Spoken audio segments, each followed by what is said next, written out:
The security alert came while I was at the hospital with my wife, Maya, for her 32-week pregnancy checkup. Our high-risk pregnancy had consumed every moment for the past month, between the gestational diabetes, the bed rest orders, and twice-weekly monitoring. My urban farm had taken a backseat. Motion detected in greenhouse sector 3. I almost ignored it, probably just the neighbor's cat again. But something made me open the app. Uncle Dennis was in my greenhouse with a harvest crate, stripping my heirloom tomatoes from their vines. What the hell? I showed Maya the screen. Behind Dennis, I could see 2 more people I didn't recognize, filling industrial-sized containers. Is he taking your Cherokee purples? Maya knew those tomatoes. I've been breeding that particular strain for 5 years, perfecting the flavor profile. Restaurants paid $12 a pound for them. Call him, she urged. Now. But Dennis didn't answer. Neither did Aunt Carol. I tried the greenhouse phone, the landline I kept for emergencies. It rang and rang while I watched them strip plant after plant. Sir? We need to continue the ultrasound, the technician said gently. I need 5 minutes. Please, someone's robbing my farm. I called my farm manager, Roberto, who was supposed to be on light duty while I handled the pregnancy crisis. Boss, I'm so sorry, he answered immediately. Your uncle showed up this morning with papers. Said you gave him permission to harvest for the market. He had your signature and everything. I never signed anything. I know. I tried to stop him. He threatened to call immigration. Said I had no right to question family. Roberto was documented, had been working with me for 8 years. But the threat alone would have rattled him. Where is he taking everything? Downtown Farmers Market. He's got a whole crew. They've been loading trucks for 3 hours. 3 hours. 3 hours of systematic stripping of my life's work. Roberto, document everything. Take photos, videos. Don't confront them, just document. Already on it, boss. But Jake, they're taking everything. The microgreens, the heirloom peppers, even the experimental squash. The experimental squash. I've been developing a drought-resistant variety for 3 years, working with the state university. Those genetics were irreplaceable. I looked at Maya, pale on the examination table. Go, she said. I'll be fine. Go save our farm. Our farm. Because it wasn't just mine, it was our future, our baby's inheritance, our life's work. The drive from the hospital to the farm usually took 40 minutes. I made it in 25, calling our lawyer on the way. Agricultural theft is serious, Patricia said immediately. If he's selling at a farmer's market without certification, that's fraud. Do you have security footage? 8 cameras worth. Save everything. I'm sending a cease and desist to the market organizers now. What's he selling under? I pulled up the farmer's market vendor app.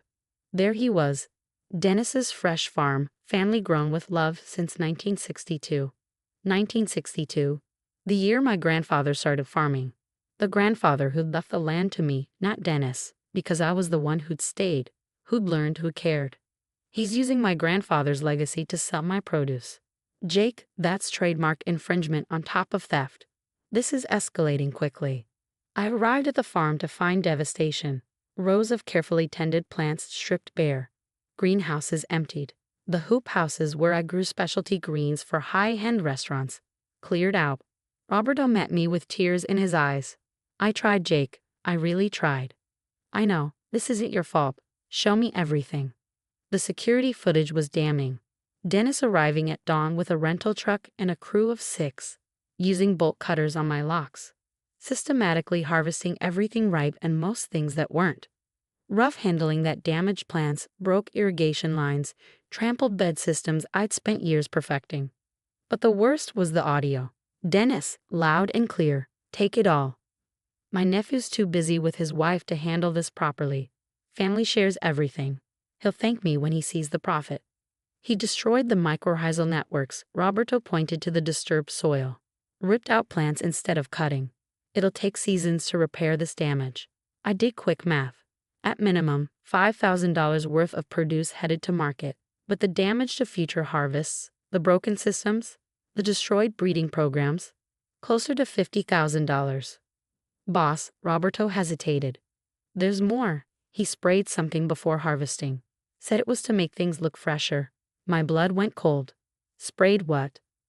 I don't know, some unmarked tank. But if he sprayed non-certified chemicals on organic produce.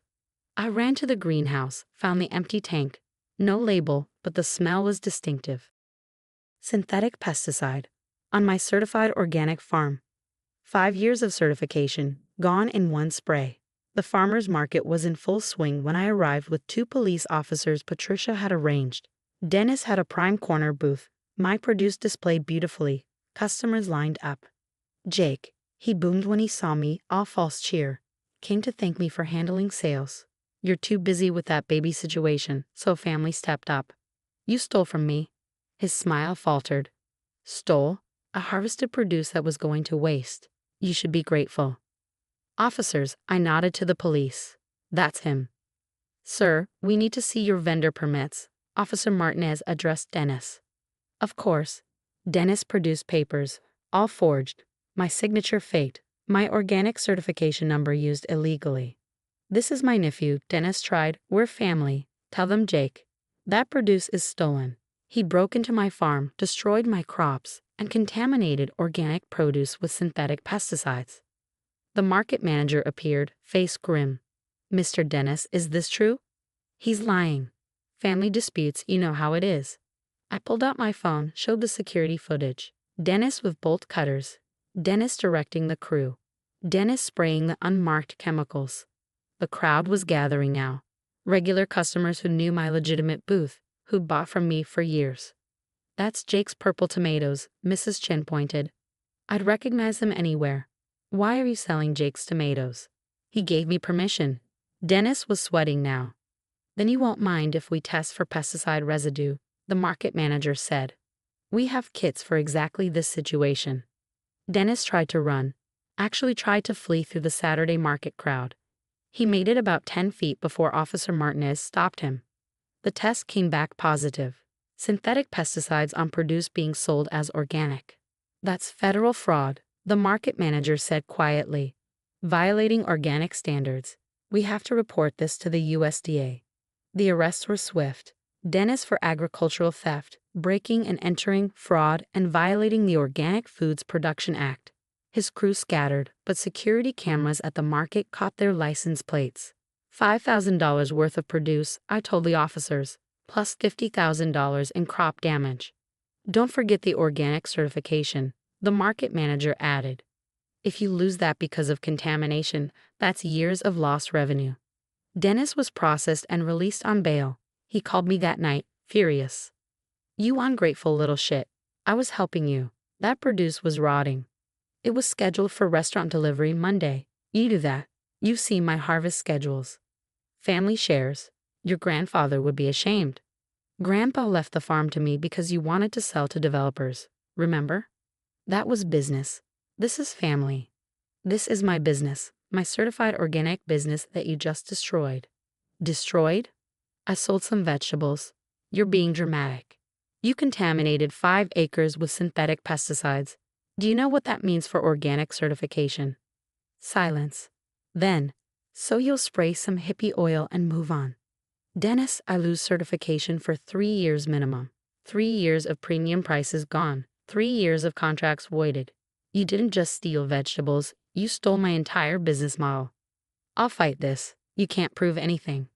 I have 8 security cameras and 40 witnesses at the market. He hung up. The real devastation became clear over the next days. The state organic inspector arrived for emergency testing. Residue everywhere Dennis had sprayed.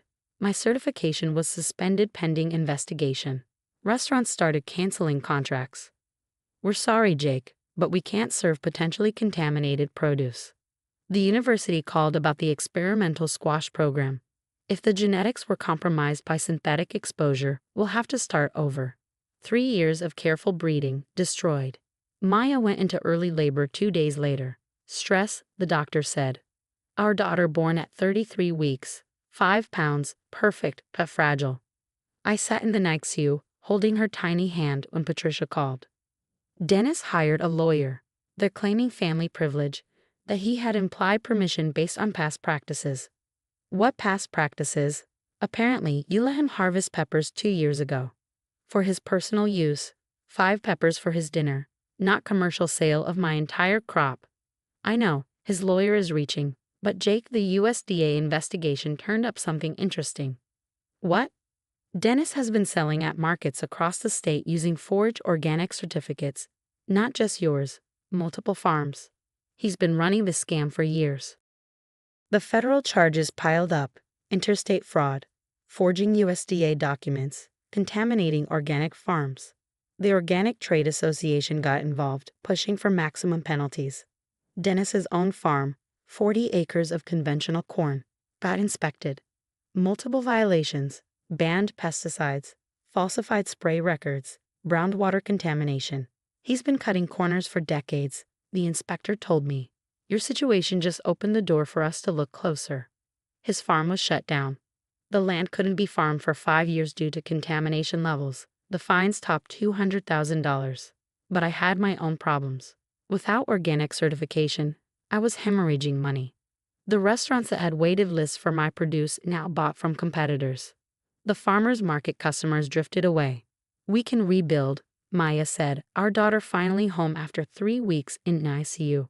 It's just vegetables. It's not just vegetables, it's trust. 5 years of building relationships, gone because he wanted to make a quick buck. The trial was swift, the evidence overwhelming. Security footage, forged documents, chemical tests, witness testimony.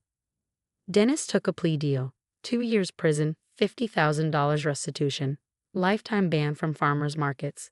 This is family persecution, he shouted at sentencing. Since when is helping family a crime? When helping involves breaking and entering, theft, and federal fraud, the judge replied. You didn't help your nephew, you destroyed his livelihood out of greed.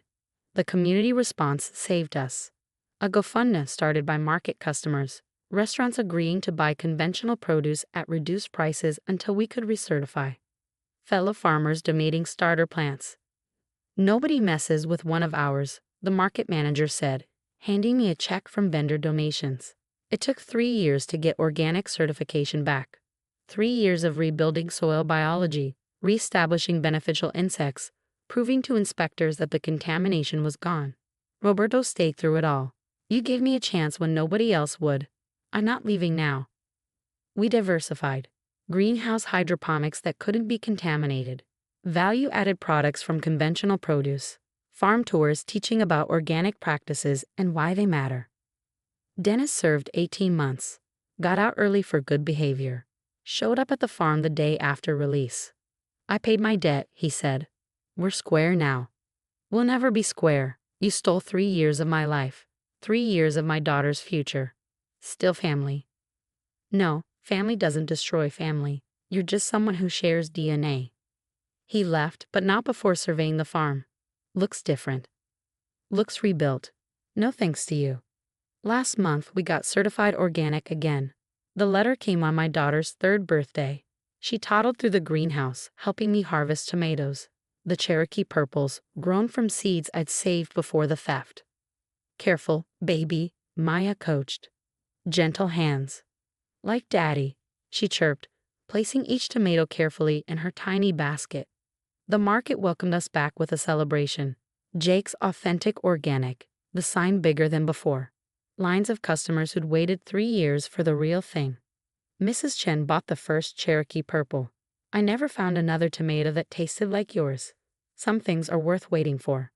Dennis still lives in town, works at a hardware store since he can't farm. Sometimes I see him around, looking older, smaller. He nods. I don't. Roberto says I should forgive. For your own peace, boss. Maybe someday, but not today.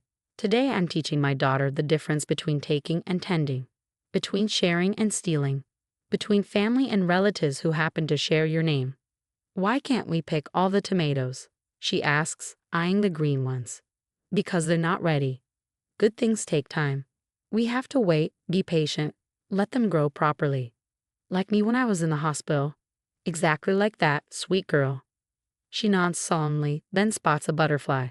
Childhood attention spans, but she'll learn. About respecting growth. About protecting what you've built. About the difference between helping and taking. And about why we have locks on the greenhouse doors. Because family shares everything. No, family respects everything. And those who don't aren't family anymore. They're just cautionary tales with familiar faces,